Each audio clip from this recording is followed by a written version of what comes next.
Chef!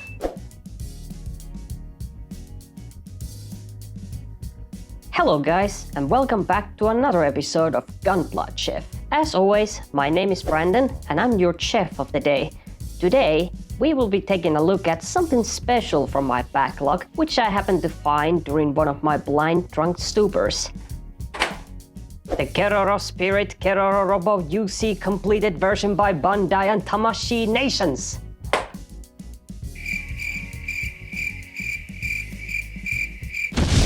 Before we begin with this dish, I can already see some of you in the comments rushing quickly to the keyboards and type something like this. That is no gunlight. You say you're a gunlight chef, but you review a figurine. That no gunla. There's only second episode. I'm gonna Chef! myself. Well, you definitely should. Calm down a second and allow me to explain why I'm reviewing this figure. Diversity. This is a vital skill that every great chef should have in order to get around in life. Just because you know how to make great sushi or wok dish doesn't mean you should limit your palate and culinary mastery by not tackling on something else, such as an Italian pasta with tomato sauce or a Nigerian fried rice. After all, food is just food. The only major difference being what unique things individual chefs and cultures have what others don't. The same can also be said about plastic toys. It doesn't matter whether it's a plastic model kit or a figure. At the end of the day, it is still made of plastic, and all the man babies out there will still play with them pretty much the same way.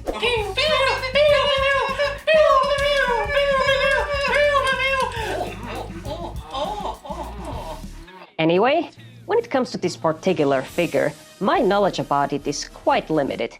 It is based on a very popular children's anime that ran between 2004 and 2011, named Keroro Gunso, otherwise known as Sergeant Frog. I watched the show when I was about 10-11 years old, and I vaguely remember some details about it. One thing that stuck into the back of my mind was the super cringy English stuff, with Nazi references and lewd jokes just to spice it up.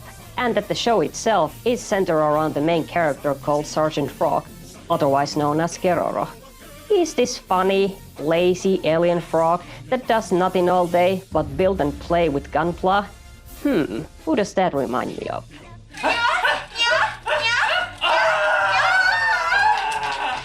The references to Gundam don't just stop there.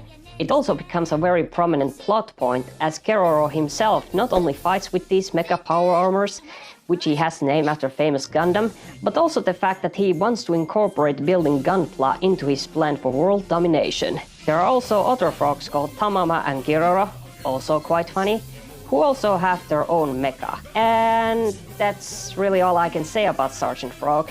If you know more about it than me, having watched all over 300 plus episodes of the anime, and knowing inside out of the Keroro lore, meaning that you have no life and should probably move out of your mom's basement, please let me know of my ignorance in the comments section, and I promise I will come back with more anime trivia, should I review more products from this series. Anyway, I think that's enough nerd talk, which I definitely didn't just briefly read from a Wikipedia summary before recording this episode. Before we start the review of the kit, however, there is one thing we must do first.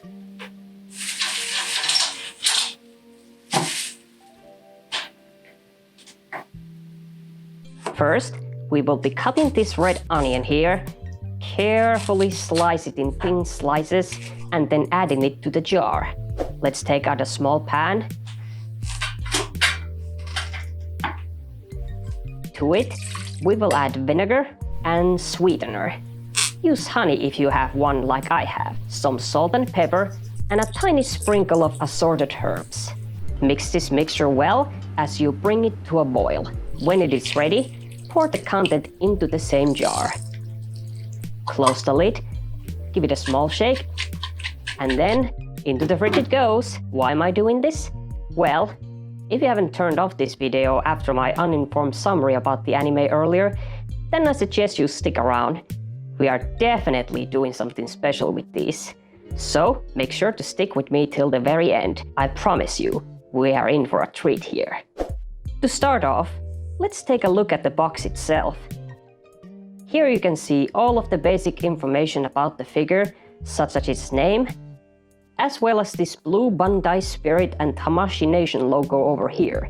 Very kawaii artwork of Keroro here on the side with this text here saying Kerororobo UC. The UC stands for ultra cool, but I think all of us Gundam fans already know that it can also either mean Universal Century or Unicorn.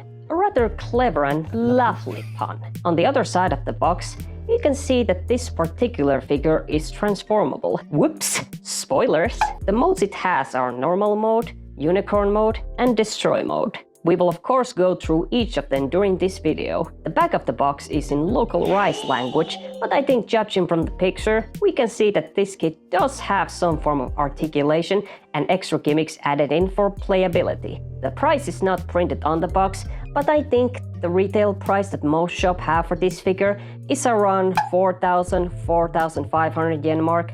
So pretty much the same price as a smaller master grade. I was lucky enough to secure this when Hobby Link Japan was having a bargain bin sale for only 20 euros, which I thought was reasonable. I think that's because this particular figure is not that popular, considering a lot of stores still have them in stock and that the whole line was pretty much discontinued after 3 releases. Anyway, I'll just open the box and let all of the already prepped ingredients out. Here we have the Kerororobo figure and all of its accessories. There's one small advertisement pamphlet showcasing the other 2 figures in the Keroro Spirit lines and this VR code here for some random app or something. If you can read Moon Rune, could you please tell me what it is used for? And finally, the cooking manual and this red cardboard thingy, laying everything here on the table here, and the unboxing is done. Hold it! Hold up! Did you notice something special? That's right, this cookie manual quality is downright horrible. Bruh. It's not even the same quality as a Gunpla manual. The whole thing is made from this cheap paper that feels like as if it was harvested from a Vietnamese bamboo forest that was only recently cut down. Damn you, capitalism! Jokes aside, that is not the special thing I was talking about. It is the fact that I have given this whole figure a complete makeover. As you saw briefly from the image on the box, the figure itself was pretty much lacking in details to make the colors pop out. Sure, there are lots of painting and good color separation already on the base kit, but there are tons of panel lines here that should definitely be filled in to give that much needed contrast.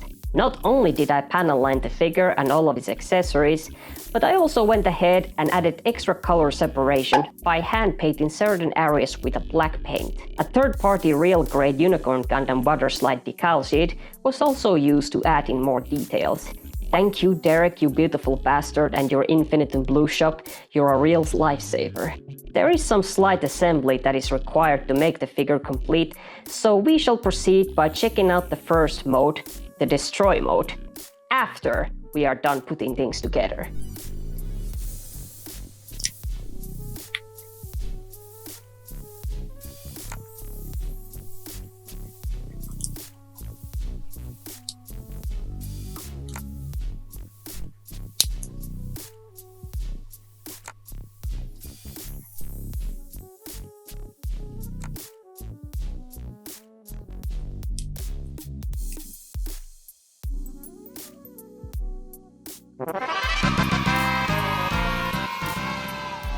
As I am taking a look at the complete destroy mode, I can say that I am rather impressed with what we got here. The painting and sculpting of the figure are amazing already, and my extra paint job and customization helped making it even more extra spicy. Setting this figure side by side with the other Gunpla kit, we can see that it is just a tad bit bigger than that of a normal high grade, and much shorter than a real grade Unicorn Gundam. But anyway, when talking about the design itself, I think Bandai and Tamashii Nation did a really great job on the painting. There are definitely some areas here and there where you can see the 10-year-old sweatshop worker was a tad bit sloppy in their craftsmanship, probably due to working 25 hours a day without sleep, but the mistakes are very minimal, so I'm willing to give it a pass. After all, there are also many times where I forget to add garlic into my egg fried rice. Forget I said that. I can definitely see the Unicorn Gundam inspiration, such as these red areas right here, which simulate the red psycho frames that the Gundam has when it goes into destroy mode. It is, however, a great shame that these are just painted details and not separate clear parts. But given the price point of this thing, I don't really mind it that much. The giant unicorn-inspired V-fin is super amazing, and I managed to make it stand out even more with my panel line job. However, I find it quite disappointing that it is in the way of most of the articulation in this mode, but we'll get to that soon enough. Coming up to this leg, we can see that this flap right here can be opened up, where we can see even more red psycho frame poking out. And what is this that I see? What I see? These amazing panel lines, edge detailing and weathering that I added on myself?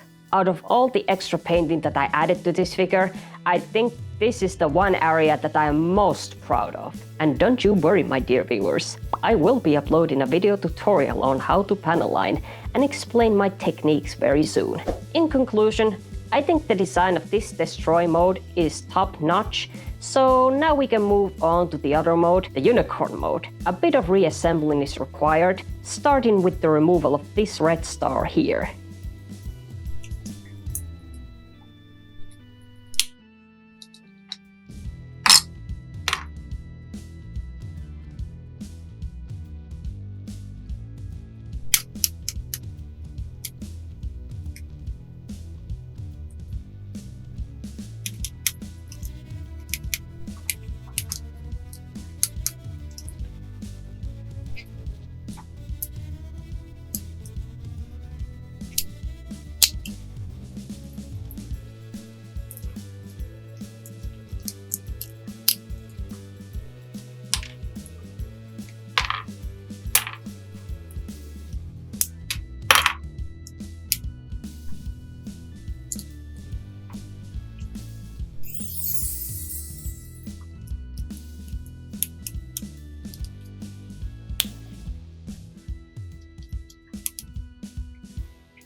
And here we have the unicorn mode.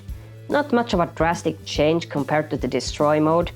Without the huge V-fin and the long leg, I think the proportion of this figure are just a tad bit improved. I added black paint here on these areas on the shoulder.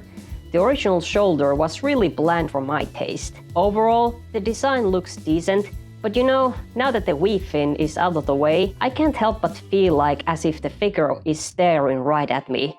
Like straight up to the depths of my very soul.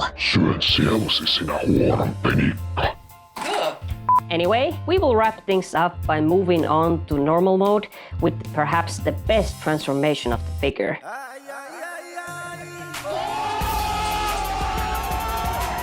Bruh. All in all, I think this figure looks good in pretty much every mode you put it in. My favorite is between the normal mode or the unicorn mode. The destroy mode design can be a bit too busy looking, but that is just my own opinion. The base figure design itself is already good, but with the extra painting and details added in, it went from a 6 out of 10 to an easy 7 or 8. But unfortunately, looks is the only thing that this figure has, because when it comes to the articulation, the accessories and overall stability, it feels like that of a McDonald's toy. Oh, is it?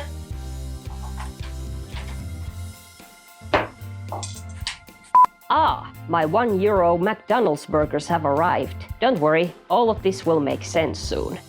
For now, let's set them aside here and we shall move on to the articulation. The articulation of this figure is average, at best.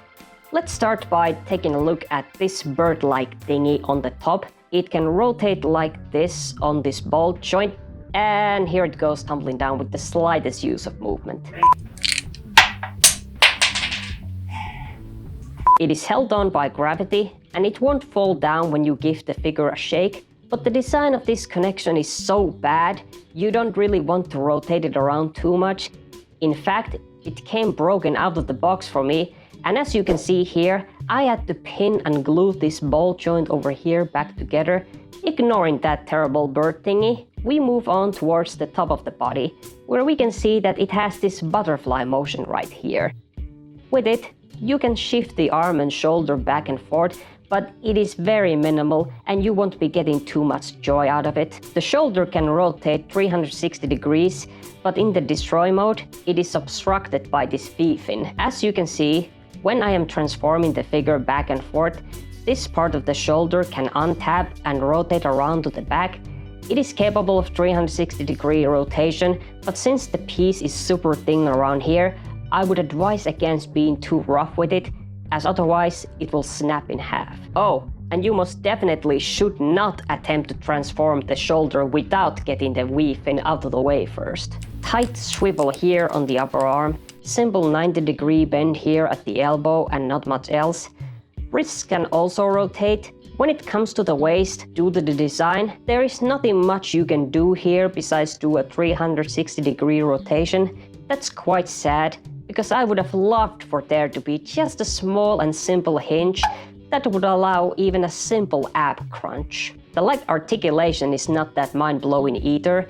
Because of the design of the waist and these protruding black parts here, it can only move the leg this much to the side. And while we are at it, just look at how loose it feels. But of course, since there are no front skirt or back skirt, the legs can freely move back and forth without trouble. Swivel here also at the thigh. This thingy here can rotate, but it is used more for the transformation. Decent double jointed knee bend. It can also bend forward, but that is also used more for the transformation. These flaps open and move up and down, just like I previously mentioned. Be extra careful here, because this bit here is so thin and fragile, I think just the mere act of breathing on it the wrong way would break it in half. The ankle guard can move up and down like this. The feet can also move up and down, but sadly, no rotation. There is a pivot here, but you can't do much with it. And finally, this birdie thingy I mentioned earlier can flip backwards for the Overall, the articulation is quite subpar. At the very least, you can make some poses out of it, but don't expect something super mind-blowing like HG Beyond Global from last week's episode. Anyway, the only things we have left to talk about are the accessories and the playability. We will begin by first ejecting Keroro and his space bike out of the robot. The red star in the middle and these two beam saber handles also need to be taken out first. Now, let's take a look at what we have here. First of all, no extra hands or expressive hand options at all. This is so lazy for Bandai and Tamashii Nation. Considering pretty much every other robot Tamashii figure around this same price range has had many hand options. But anyway, here we have this beam rifle thingy. The handle can be flipped out and be held in hand like this. The connection is super tight. There are these two 3mm holes here for various customization options. Two small green shields which you can plug into these two holes in the arm. They also have holes on them. Two somewhat identical white shields. This one has this gun here that can be flicked back and forth and rotate around like this. The other one has a small gun that can shift side to side. Both shields have holes on them as well. You can connect these together like this and plug this red star onto them to make an even bigger shield. Then we have these small rocket launchers or booster parts. Not really sure what they are. Holes and pegs on both sides. These two small parts too. Peg and holes. It seems that there is a theme here. Something about plugging a peg into someone's hole. Here we have Keroro riding on his space bike. Cool design overall, and what's more, you can rotate and snap Keroro's spine in half with this simple articulation. What a lovely stress relief toy. There is also a small hole down here, which you can plug to an action base for display. Keroro fits pretty well in this space bike, for the most part. I think maybe it is better to glue him to the seat, but I'm not gonna do that now, because we still have some more extra transformation we can do with this bike by flipping the handle of the gun, which reveals this peg here, which you can plug Keroro's space bike into it. Looking cool so far? but we can spice things up a bit by using the other accessories and weapons. And presto, the flying saucer mode, or at least that's what I think it is with my limited localized lingo skill. I don't know. It looks like a functional spacecraft that would be a cool display alongside the robot, but the design itself is just a mess of pegs and holes, and I really don't like it all that much. All I can say is that I'm at least happy that Bandai and Tamashii Nation included this option for extra playability. Oh yeah, I forgot to mention these two beam saber handles, but I really don't have much to say about them, because you don't even get any beam effects to plug into them with. It would have been fine if there was at least one simple beam effect included, but it seems Bandai is cutting off corners a lot with this figure. Luckily, if you happen to have other Robot Tamashii or similar Tamashii Nation figure with beam effects and other effect parts, then you are in good luck, because you can plug in pretty much every one of those to the hole of the beam sabers and pretty much every single small hole that this figure has, such as these small holes here underneath the feet. On the topic of holes, the figure itself also has a lot of holes. This crotch hole and butt hole here that you can plug an action base to, these numerous holes here on the back, which I haven't found any use for. They kind of give me this feeling that Bandai is planning to make some sort of a Bandai expansion set for this figure, to add even more weapons or even a huge thruster to it to make it the full armor unicorn destroy mode. But considering it has been more than 1 year since this figure was released and how much they are cutting corners with this entire thing, I think the chances of that happening are slim. But that is not to say you can't have fun with a little use of creativity and imagination.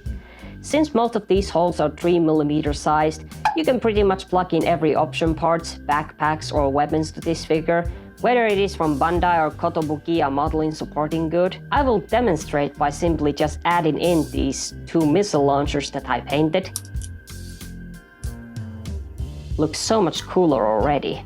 The possibilities are endless with this figure, but there are some precautions that have to be taken. The pegs connecting the weapons and other stuff to the figure are super long and tight, even out of the box, so be extra careful when playing around, as you don't want to break them.